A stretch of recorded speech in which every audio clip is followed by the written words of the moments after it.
पाकिस्तान में थिएटर का माजी, हाल और मुस्तकबिल। दौरे हाजिर में जिस तरह बहुत से उन्वानात पर मबनी दिन मनाए जाते हैं, बिल्कुल इसी तरह दुनिया भर में थिएटर का आलमी दिन भी मनाया जाता है। तफरीह का कदीम तरीन जरिया थिएटर, जिसे दुनिया भर में बड़ी कदर की निगाह से देखा जाता है। थिएटर को अगर अदाकारी की जन्मभूमि कहा जाए तो बेजाना होगा। इंग्लैंड में विलियम शेक्सपियर के ड्रामों को थिएटर ने ही अजमत की राहें दी। बिलाशुबा थिएटर पर अदाकारी इंतहाई कठिन मरहला है, ताहम यहाँ जो फनकार कामयाबियाँ समेटता है, सिल्वर स्क्रीन के लिए उसकी मंजिल आसान हो जाती है। भारत में थिएटर निस्बतन आज भी तवाना है और बॉलीवुड में कई ऐसे अदाकार मौजूद हैं जो फिल्म के साथ साथ थिएटर में भी अपने फन के जौहर दिखा रहे हैं। बल्कि अब वहाँ थिएटर ड्रामे को स्क्रीन पर पेश करने का सिलसिला भी फरोग पा रहा है। माजी के झरोकों में झांक कर देखें तो पता चलता है कि बर्रे सगीर में थिएटर की इब्तदा संस्कृत थिएटर से हुई। उस दौर के बादशाहों की ज़ेरे सरपरस्ती मजहबी दास्तानों पर मबनी खेल पेश किए जाते थे। उसी ज़माने का एक मारूफ नाम कालिदास है, जिसके लिखे गए ड्रामे शकुंतला ने हर दौर के ड्रामों पर अपने गहरे असरात मुरत्तब किए। औध के आखिरी नवाब वाजिद अली शाह ने 1855 में आगा हसन अमानत का तहरीर करदा ड्रामा इंदर सभा स्टेज किया।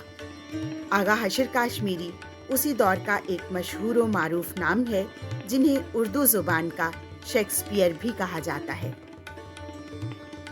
आगा हशर ने रुस्तम व सोहराब समेत बहुत से ड्रामे लिखे, जिनमें से बेशतर फारसी और अंग्रेजी अदब और हिंदू देवमालाई दास्तानों में थे।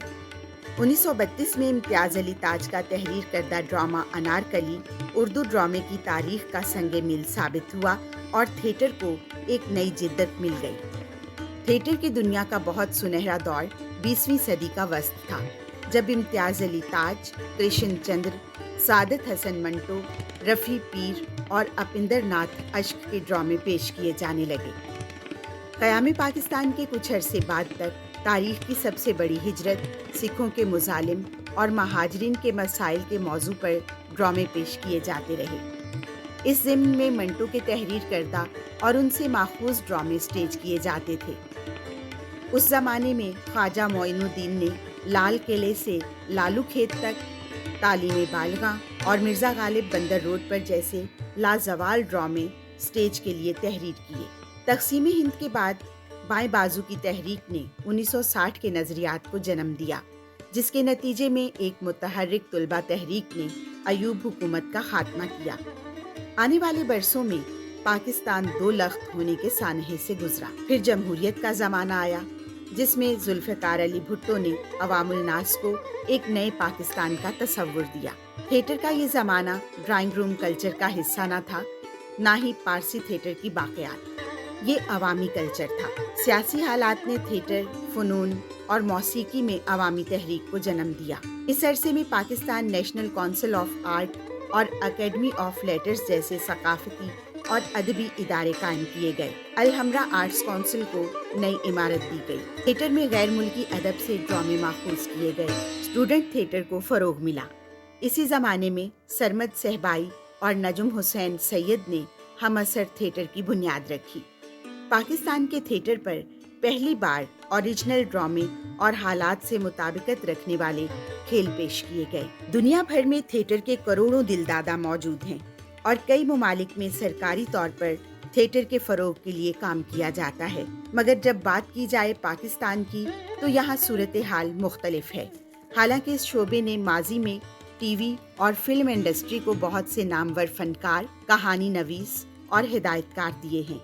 पाकिस्तान में ड्रामा निगारी के बड़े नाम कमाल अहमद रिजवी, ज़िया महिउद्दीन, सलमान पीरज़ादा, मोइन अख्तर, उमर शरीफ और दीगर बेशुमार नामवर लोग शामिल हैं। पाकिस्तान में तंज़ो मिज़ाह को एक साथ बहुत कम लोगों ने खूबी से बरता है और इनमें टीवी के हवाले से अनवर मकसूद का नाम यूं भी मोतबर है कि सेंसर की पाबंदियों के बावजूद उन्होंने जो कुछ भी कहना चाहा वो कह डाला, और वो भी सरकारी टीवी पर। जब उन्हें थिएटर पर मौका मिला तो उन्होंने 4 कदम आगे जाकर बेबाकी का मुजाहरा किया اور کئی عمدہ تھیٹر پلے کیے جن میں آنگن ٹیڑھا، ہاف پلیٹ اور سیاچن شامل ہیں، لیکن ان کی 14 اگست سیریز کو غیر معمولی پذیرائی ملی۔